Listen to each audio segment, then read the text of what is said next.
আজকে তোমার প্রথম ক্লাস তাই তো? আজকে আমরা ওই নিচে দেখো ডান দিক থেকে একটু পাটা সরাও। হ্যাঁ দেখো তিনটে প্যাডেল আছে একদম রাইট থেকে A B C. A for accelerator, B for brake, C for clutch. ঠিক আছে, তিনটে প্যাডেল আছে। আমরা রাইট লেগ দিয়ে অ্যাক্সিলারেটর আর ব্রেকের ফাংশনটা করব, আর লেফট দিয়ে অনলি ক্লাচের ফাংশনটা করব। এরপরে আসছি আমরা অ্যাক্সিলারেটর, ব্রেক, ক্লাচের ফাংশন। অ্যাক্সিলারেটরের ফাংশনটা হচ্ছে গাড়ির স্পিডটাকে বাড়ানো কমানো। এই অ্যাক্সিলারেটরের সাথে রিলেশন হচ্ছে কি ফুয়েলের। যখনই তুমি অ্যাক্সিলারেটরটাকে প্রেস করবে ফুয়েলের ফ্লোটা বেড়ে যাবে ইঞ্জিনের, তখনই তোমার গাড়ির স্পিডটা বাড়বে। আবার যখন তুমি অ্যাক্সিলারেটর রিলিজ করবে তখন ফুয়েলের ফ্লোটা কমে যাবে, তখন গাড়ির স্পিডটাও কমে যাবে। তাহলে এই স্পিড বাড়াবো কি কমাবো ডিপেন্ড করবে তোমার রোডের ফ্রন্টের সিচুয়েশনের উপরে। যেরকম যেরকম তোমার ফ্রন্টের সিচুয়েশন বুঝবে সেরকম সেরকম তোমার গাড়িটাকে তোমাকে স্লো অথবা ডেড স্টপ করতে হবে। এটা হচ্ছে আমাদের অ্যাক্সিলারেটরের ফাংশন। মিডলেরটা হচ্ছে বি, বি ফর ব্রেক, যেটা একদম ওই মাঝখানে দেখা যাচ্ছে। ঠিক আছে, ওই ব্রেকের ফাংশনটা হচ্ছে গাড়িটাকে স্লো অথবা ডেড স্টপ করে দেওয়া। ওটাও তোমার ডিপেন্ড করছে রোডের ফ্রন্টের সিচুয়েশনের উপরে। যখন যেরকম তুমি সিচুয়েশন দেখবে সেরকম সেরকম তোমাকে ব্রেকটাকে স্লোলি অ্যাপ্লাই করতে হবে। তো ও কী করছে, গাড়িটাকে স্লো অথবা ডেড স্টপ করছে।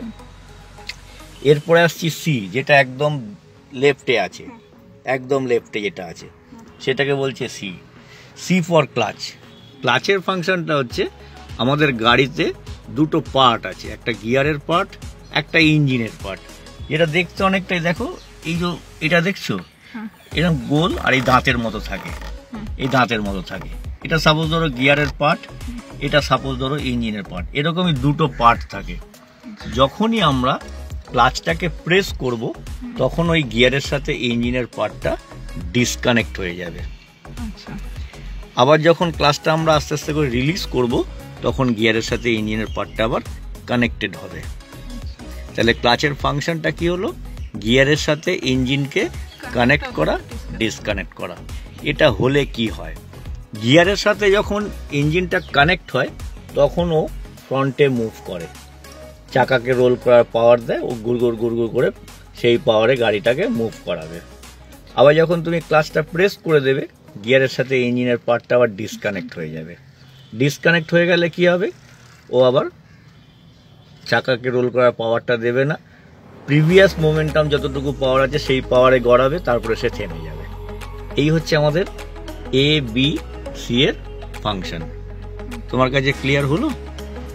একটা জিনিস বুঝলাম না, সেটা হচ্ছে ক্লাচটা যখন মানে ধরছি, প্রেস করছি তখন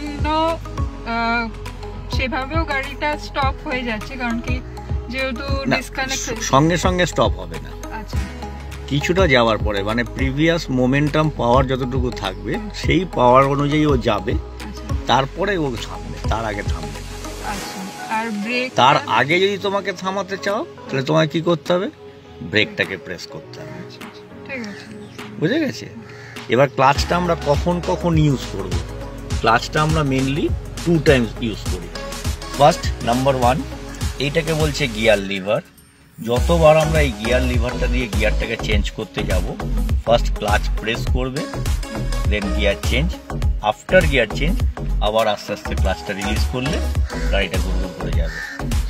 আরেকবার আমরা যখন পুরো ব্রেক মেরে গাড়িটাকে দাঁড় করাবো, সাপোজ ধরো তোমার ফ্রন্টে অবস্ট্রাকশন, তুমি গাড়িটাকে দাঁড় করাতে চাইছো, তখন তুমি ব্রেকটাকে প্রেস করছো, তার সাথে ক্লাচটাকেও ফুল প্রেস করলে গাড়িটা দাঁড়াবে, ইঞ্জিনটাও চালু থাকবে। তুমি যদি শুধু ব্রেক মেরে দাও তাহলে গাড়িটা দাঁড়াবে, ইঞ্জিনটা ধাক্কা মেরে বন্ধ হবে। তাহলে ক্লাচটা আমরা কখন কখন ইউজ করছি, এক গিয়ার চেঞ্জ করার সময়, আরেক হচ্ছে পুরো ব্রেক মেরে গাড়িটাকে দাঁড় করানোর সময়। ক্লিয়ার?